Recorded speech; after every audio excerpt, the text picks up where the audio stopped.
Hola, bienvenidos al canal de agrotecnologiatropical.com. En el día de hoy vamos a ver o vamos a discernir sobre si las malezas son realmente malas para los cultivos. Sean ustedes bienvenidos. El profesor Trujillo nombró que las malezas eran todas aquellas plantas que interferían en las actividades productivas del hombre. Podíamos tener malezas, simplemente unas plantas indeseables creciendo en medio de un cultivo de maíz, o creciendo en una vía férrea, en un jardín. En todo sitio donde creciera una planta que nosotros no deseáramos, estábamos en presencia de una maleza. Una maleza puede ser, por ejemplo, una planta de maíz que crezca producto de semillas que cayeron del cultivo anterior de maíz en medio de una plantación de tomate o en una plantación de papa, ya que esa planta de maíz va a competir con la planta de tomate o de papa y va a impedir que ésta se desarrolle de una manera conveniente. Dado que nuestro cultivo en este caso era una plantación de tomate o pimentón, entonces la presencia de la planta de maíz que creció en el cultivo anterior puede representarnos varios tipos de problemas. Por supuesto que una planta de verdolaga o una planta de amaranto, una planta de Sinodontidatilon, que sería el pasto bermuda, creciendo en medio de una plantación de maíz, también sería un problema. Ahora, esa misma planta de Sinodontidatilon creciendo en un potrero y alimentando caballos, deja de ser una maleza y se convierte la misma especie en un cultivo. Entonces, simplemente es una maleza porque la planta de pasto bermuda estaba creciendo en forma indeseable en medio de una plantación de maíz.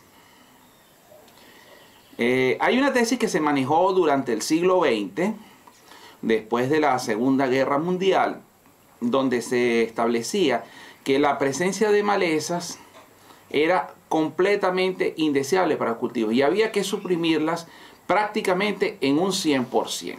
Y los cultivos deberían estar totalmente libres de malezas. Por eso se diseñaron herbicidas de acción total que acababan completamente con las malezas. Por supuesto que el más conocido y el más odiado y el que ha recibido cualquier cantidad de acusaciones ha sido el glifosato. Pero, por ejemplo, productos como el Diurón, como el Pendimentalin, fueron usados ampliamente para suprimir las malezas y que los cultivos crecieran limpios. Prácticamente una sola especie creciendo en los campos de cultivo. Si es una plantación de maíz, solo deberían haber plantas de maíz. Si eran plantas de tomate, pues solo deberían haber plantas de tomate. Actualmente la tendencia ha cambiado y se le han conseguido usos y beneficios de la presencia de cierta cantidad de malezas en medio del cultivo. Indudablemente, si dejamos proliferar las malezas en forma agresiva que superen al cultivo, indudablemente allí va a haber un impacto económico y una disminución de los rendimientos. Pero una pequeña cantidad de malezas presentes en los campos de cultivo es beneficiosa porque esto hace que exista la posibilidad que se alimenten especies distintas a las plagas que atacan a los cultivos. Entonces se forma un ecosistema de los animales que se comen a la planta de tomate o a la planta de maíz, por ejemplo, y a las plagas o a los insectos que se comen a la planta de verdolaga o de amaranto o de pasto bermuda. Por citar solo 3 ejemplos de maleza, para no hacer el ejercicio muy largo. Entonces, ¿qué sucede? Sucede que como se desarrollan esta diversidad de especies, detrás de ellas se desarrollan las especies depredadoras. Las especies depredadoras son aquellas especies que se alimentan de los insectos que se están alimentando de las plantas. Eso es equivalente a que nosotros tengamos una sabana en África y tengamos a las cebras, que son las que se alimentan del monte, y luego tenemos a los leones que se alimentan de las cebras. Los leones hacen que las cebras no crezcan en una población importante, que puedan consumirse todo el pasto que haya en la sabana y que se mueran al final las cebras por falta de comida. Entonces esa regulación importante la hacen los leones al comer cualquier cantidad de cebras. Igual sucede a nivel de los insectos. Hay los insectos que se comen las plantas y hay los insectos que se comen a los insectos que se comen a las plantas. Entonces, cuando hay una pequeña cantidad de malezas que no afectan al cultivo, pues allí se desarrollan esos insectos que se comen a esas malezas y luego se desarrollan los insectos que se comen a los otros insectos. Cuando llegan las plagas a querer comerse su cultivo de tomate o su cultivo de maíz, ya tenemos a los leones en la sabana. Y entonces van a ser estos leones, o sea, haciendo la analogía, ¿verdad? Van a ser estos insectos que comen otros insectos los que van a evitar que la población de insectos plagas se desarrollen de una manera importante y que afecten al cultivo. Entonces, dejando una pequeña porción de malezas, nosotros podemos controlar las poblaciones de las plagas y no tendremos que recurrir a un uso indiscriminado de insecticidas para controlar estos problemas. Otro beneficio también ocurre a nivel microbiano. Los microbios, si nosotros tenemos solo tomate, se van a desarrollar solo aquellos microbios que se alimentan del tomate. Si nosotros tenemos una diversidad de especies, allí van a haber cualquier cantidad de microbios y ellos van a estar en continua competencia y van a impedir que se desarrollen esos microbios que afectan al cultivo del tomate.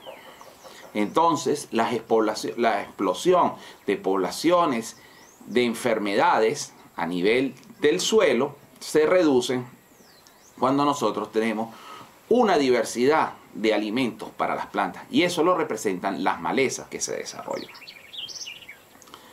Entonces, ahí estamos viendo cómo las malezas tienen un efecto beneficioso para el cultivo, pero en pequeña cantidad. Si nosotros dejamos desarrollar las malezas de una manera importante, va a presentar el caso de que estas malezas se van a consumir el nitrógeno, el fósforo, el potasio, el calcio, el magnesio, el hierro, el zinc, todos esos nutrientes que están disponibles en el suelo que podía utilizar el cultivo para dar unos altos rendimientos, se los van a consumir las malezas.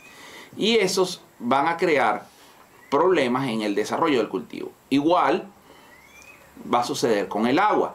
Si nosotros aplicamos mucha agua, si el suelo tiene una cantidad de agua limitada, entonces las malezas van a absorber el agua al igual que el cultivo. Entonces el cultivo no va a tener suficiente agua para desarrollarse y puede presentar problemas tempranos de falta de hidratación. Entonces lo ideal con las malezas es mantenerlas en un tamaño pequeño, que no compitan favorablemente sobre el cultivo. Es decir, controlar la población de malezas, lo que es totalmente distinto a eliminar la población de malezas. Entonces, dicho esto, vemos que las malezas pueden representar un beneficio si se encuentran en pequeñas cantidades. Luego entonces estábamos hablando, por ejemplo, de especies que creaban problemas. Por ejemplo, estábamos hablando de que el Cynodon dactylon, que es el pasto bermuda, genera unas sustancias que pueden afectar el crecimiento de la planta de maíz. al igual que lo hace, por ejemplo, el corocillo. Entonces, la presencia de esta maleza podría afectar al cultivo.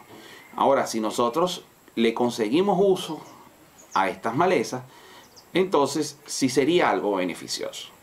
Por ejemplo, en la fundación de potreros, cuando ustedes van a sembrar siembras nuevas para criar ganado, hay personas que siembran los pastos y al mismo tiempo siembran un cultivo de maíz. Mientras el pasto se establece, logran una cosecha de maíz. Después arrancan el maíz, venden los granos y queda la población de pasto después para el desarrollo del ganado. En el caso de cultivos frutales, nosotros tuvimos una experiencia muy interesante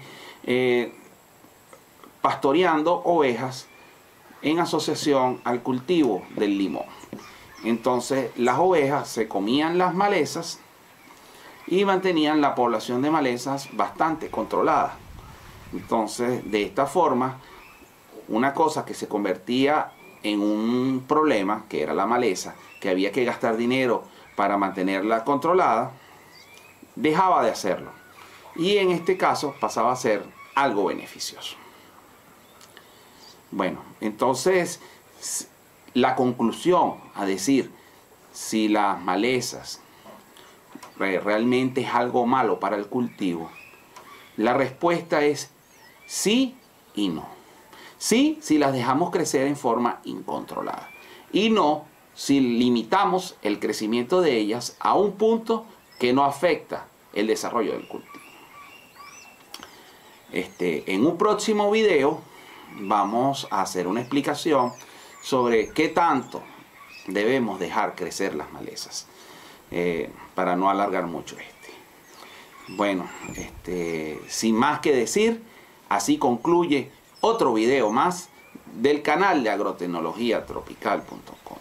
En esta oportunidad, hablando o discerniendo sobre si las malezas son algo beneficioso o perjudicial para los cultivos. Los invitamos a seguir viendo otros videos de nuestro canal y a suscribirse al mismo, así como darle a la campanita para ser informado cada vez que subamos un nuevo video para ustedes.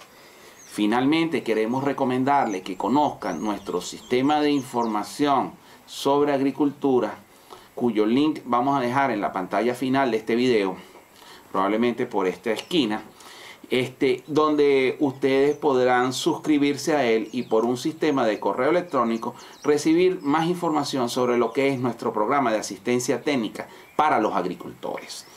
Entonces, esperando que lo visiten y le saquen el mejor provecho posible, nos despedimos de ustedes. Muchas gracias.